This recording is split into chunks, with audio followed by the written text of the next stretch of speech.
Assalamualaikum. We're here in the airport at Manado on our way to Surabaya, and this is Brother Dantje, who just accepted Islam a couple of days ago, and he has a few questions since he's new to Islam. Brother Dantje, what are some of your questions? Can you explain it to me how a person do just convert going to a good Muslim? How must first doing? So, as we talked about the other day, there's your basic information that you need to have. First of all, you did the Shahadat. So we're going to talk about the obligatory that you have to follow, or the wajib.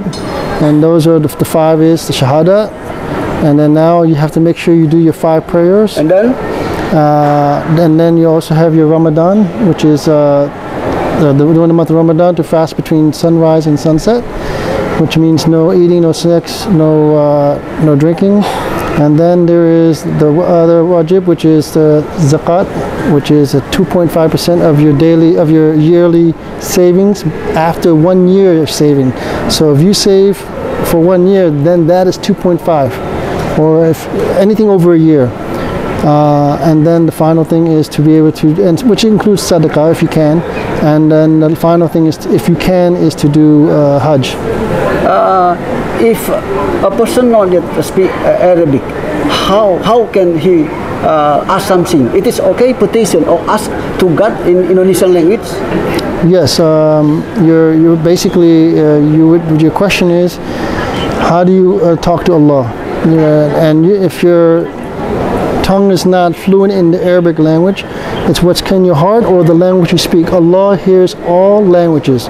So if Indonesian is your language, speak Indonesian. If your language is English, speak English. A lot of people can't memorize dua in the Arabic language, so Allah hears it all. It's based on your niyat or your intention.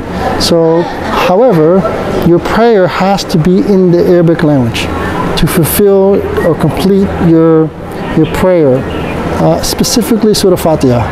So you have to memorize Surah Fatiha in the best of tajweed, which is the best of recitation. So that has to be obligatory. But when you're making dua or supplication, you're talking to Allah in your own way outside of prayer or in sajda, you can speak in your language. So as a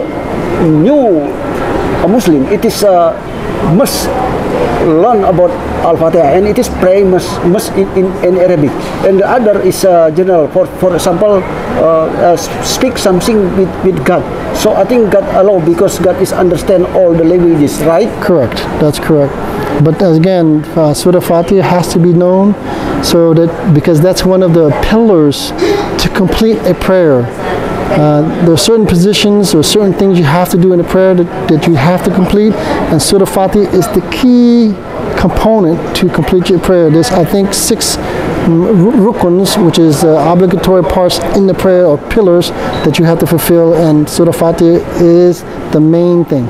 If I ask something with our God, our Allah, for example, ask for the family is become success, so it is accompany the Al-Fatiha prayer. Well, what do you mean by that? I mean, if we pray to our friend, our family, so God bless with them. Besides we pray in Indonesian or Arabic, must we accompany or with the Al-Fatiha prayer or not need? Fatima, the Surah Fatiha. Okay, so you're asking to pray for them, right? That's what you mean, to pray for them. So you can use Surah Fatiha, because Surah Fatiha is the opening chapter of the Quran, and it is a dua, it is a surah, and it is it's the opening to learn everything about the Quran, everything about Islam. So you can use it to open it, or you can use it to close your supplication or prayer for your family.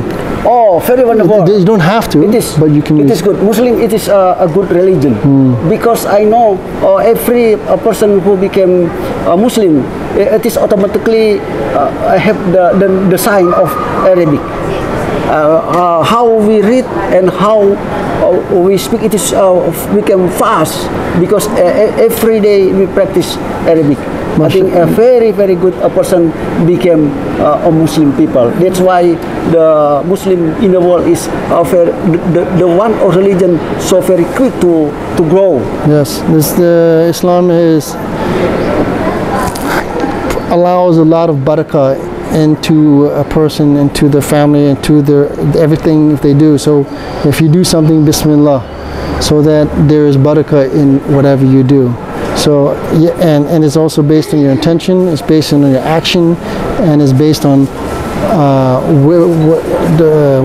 to remember Allah in what you do every day. I have a question because Christian and Muslim, it is like competition. Now maybe the Christian is high. How about 15 years ago, 20 years ago? How about the competition of Christian and Muslim? Maybe Muslim it is became the highest, the most, or what you can say about that? But I don't have the statistics in front of me. However, if you're looking at statistics and popularity, that's man-made laws. What's important is you can have a whole bunch of many people in this religion, but the niyat is not clean, so it doesn't matter. So what matters is what we do for Allah and what Allah sees what we do. So to compete in such a way, who's more popular or who's more Muslim or more Christianity, who cares? That doesn't do anything for us. What that does anything is that we please Allah, and is Allah pleased with us. A person in Indonesia very proud became a Muslim because Indonesia is the most population Muslim. That's correct. In the world. That's correct. In the world we recognize many nations, the big nation, for example, Russian, China and America. But Indonesia is very famous because the most population of Muslim. That's correct. However, yeah. The question is, how much do we understand our deen, our religion? And that has to be questioned too. But the population by statistics, you're correct. That's correct. If we recognize that, so how we must do? So Muslim, it is a grow to everywhere. How must we do? Well, everybody has a responsibility as a Muslim to do da'wah. Yeah, I see. And so, and da'wah is through talking or by action. You have two choices. Well, you have multiple choices, but those are the two things that allows people like yourself to want to become a Muslim based on maybe you're interested in it, or you see something, or you heard something that made you, I'm interested. This is our task because many people in the world, for example, pastor, they attack us. They consider right the Islam is the wrong religion. So how we can conquer them so they understand? You got attacked or somebody else got attacked? I mean, some people from out of Muslim, they say Muslim is terrorist, wrong religion. So how we introduce the Muslim so they understand Muslim is from God? So maybe we have the special moment, not only da'wah, but a special talent from God.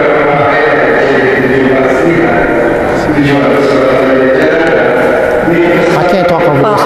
I think, thank you very much, because situation. No. Okay.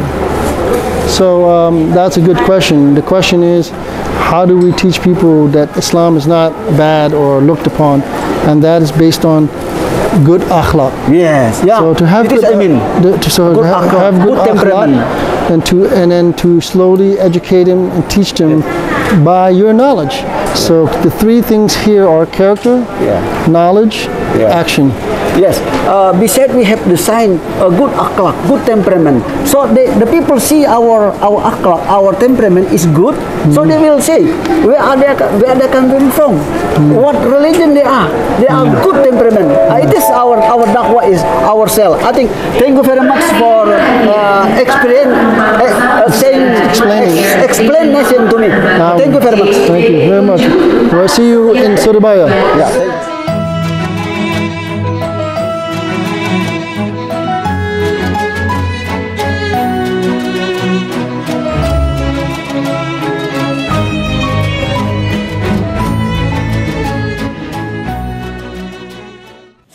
Gerakan kurban tidak biasa untuk mu'alaf di pedalaman. Mu'alaf Center Nasional Ayah Sofia Indonesia membuka peluang ladang amal berkurban dengan seluas-luasnya untuk sasaran mu'alaf miskin di pedalaman. Ada 3 nilai lebih yang akan Bapak Ibu dapatkan. 1. Kurban Anda tepat sasaran kepada yang benar-benar membutuhkan. 2. Mu'alaf di pedalaman sangat-sangat senang karena mereka jarang makan daging, lebih seringnya makan umbi-umbian. 3. Nama Anda akan kami cantumkan di dalam laporan video pelaksanaan kurban. Adapun sasaran wilayah yang akan menjadi tempat untuk pelaksanaan berkurban adalah mu'alaf pedalaman Semoy Laklak, mu'alaf Bolang Mongondo, mu'alaf pedalaman Uwi Malingku, wilayah garis pemurtadan Malang Selatan, mu'alaf Kepulauan Sangihe, mu'alaf Pegunungan Donggala, dan lain-lain. Dengan ketentuan sebagai berikut. Idza